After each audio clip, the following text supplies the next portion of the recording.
नमस्कार, राणीज होममेड डिशमध्ये आज आपण बनवणार आहे कोथिंबीर वडी। इथे मी एक कोथिंबीर जुडी घेतलेली आहे। ती व्यवस्थित साफ करून कोथिंबीर निसून धुवून आणि मग कापून घेतलेली आहे। इथे मी 2 चमचे हिरवी मिरची आणि लसूणची पेस्ट घेतलेली आहे। इथे तिखट तुम्हाला पाहिजे तर कमी जास्त तुम्ही करू शकता। 1 चमचा जिरे घालून घ्यायचे। त्यानंतर अर्धा चमचा हळद घालून घ्यायचे।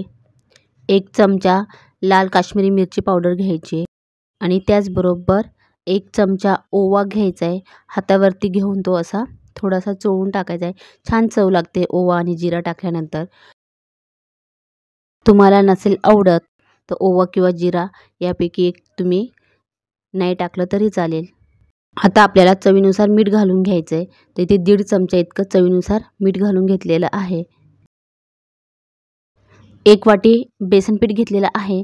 तर थोडं बेसन पीठ ॲड करायचं आहे आणि व्यवस्थित आपल्याला हे पाणी न घालता चांगलं अगोदर असं हाताने मळून घ्यायचं आहे, म्हणजे कोथिंबीरला बेसन पीठ असं लागलं जाईल। तुम्ही अजून चॅनलला सबस्क्राईब केलेलं नसेल तर सबस्क्राईब करा असेच वेगवेगळे रेसिपीचे व्हिडिओ बघण्यासाठी। थोडं करून इथे 1 वाटी बेसन पीठ मी अगोदर ॲड केलेलं आहे, कारण कोथिंबीरला पाणी सुटतं त्यामुळे इथे थोडं करून बेसन पीठ ॲड केलेलं आहे।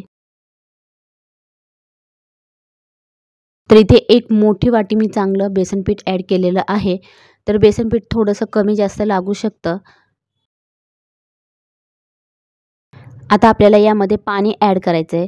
अगदी थोडंसंच पाणी ॲड करायचं आहे। हा गोळा आपल्याला घट्ट ठेवायचा आहे। तर मला अजून असं वाटतं इथे की बेसन पीठ थोडंसं अजून ॲड करायला पाहिजे। तर मी इथे पुन्हा थोडंसं अर्धा वाटी बेसन पीठ ॲड केलेलं आहे। जवळपास सर्व 1.5 वाटी बेसन पीठ इथे मी घालून घेतलेलं आहे। छान असा त्याचा गोळा तयार झालेला पाहिजे। जर गोळा तयार होत नसेल तर पुन्हा बेसन पीठ ॲड करायचं। तर इथे बघू शकता गोळा आपला तयार झालेला आहे।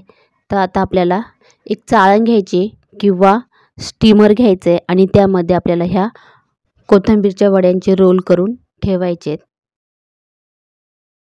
तर इथे अगोदर आपल्याला भांड्याला तेल लावून घ्यायचं आहे।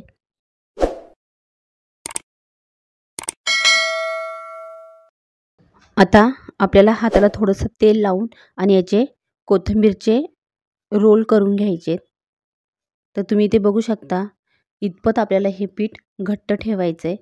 पिठाचा मोठा गोळा घेऊन आणि लांबट आकारामध्ये आपल्याला याचे रोल करून घ्यायचे। तर इथे मध्यम आकाराची कोथिंबीरची जुडी होती, तर 3 रोल यामध्ये झालेले आहे। स्टीमरमध्ये मी पाणी गरम करायला अगोदर ठेवून दिलेलं आहे। तर इथे बघू शकता पाणी इथे मी गरम करायला ठेवून दिलेलं। 1 ते 1.5 तांब्या पाणी खाली घालून घ्यायचं भांड्यामध्ये आणि ते गरम करायला ठेवून द्यायचं। थोडंसं गरम झाल्यानंतर त्यावरती कोथिंबीरचे रोल यावरती ठेवून घ्यायचे आणि त्यानंतर झाकण ठेवून 12 ते 15 मिनिटासाठी मीडियम गॅसवरती चांगले वाफवून घ्यायचे हे रोल। तर इथे 15 मिनिटं झालेली आहेत आणि छान असे रोल आपले वाफवून घेतलेले आहेत आपण। तर आता हे थंड होऊन द्यायचे। कोथिंबीरचे रोल इथे थंड झालेले आहेत। तर आता आपल्याला हे कट करून घ्यायचे।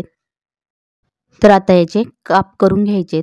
जाड पातळ तुम्हाला जसे पाहिजे तसे तुम्ही याचे काप करून घेऊ शकता। अशाच प्रकारे सर्व ज्या वड्या आहेत त्या आळूसारख्या आपल्याला कट करून घ्यायचे। इथे जसे आपण आळू वडी कट करून घेतो त्या पद्धतीने याचे काप करून घ्यायचे। या वड्या कट करतोय तोपर्यंत मी इथे तेल गरम करायला ठेवलेलं। तर इथे तेल पण गरम झालेलं आहे। या वड्या तुम्ही डीप फ्राय किंवा शॅलो फ्राय पण करू शकता। तर आज आपण या वड्या डीप फ्राय करणार आहे। तर इथे तेल गरम झाल्यानंतर लो फ्लेमवरती आपल्याला या वड्या तळून घ्यायच्या आहे, म्हणजे छान अशा कुरकुरीत होतात। एका वेळेस जितक्या कढईत बसतील तितक्या यामध्ये टाकून आणि तळून घ्यायच्या आहे। तर दोन्ही साईडकडून आपल्याला छान असा गोल्डन कलर येईपर्यंत आपल्याला तळून घ्यायचे आहे। तर इथे बघू शकता अशा प्रकारचा गोल्डन कलर आला की आपल्याला या वड्या काढून घ्यायच्या आहेत। याच पद्धतीने सर्व कोथिंबीर वडी आपल्याला तळून घ्यायची। अशा पद्धतीने इथे सर्व कोथिंबीर वड्या मी तळून घेतलेल्या आहे।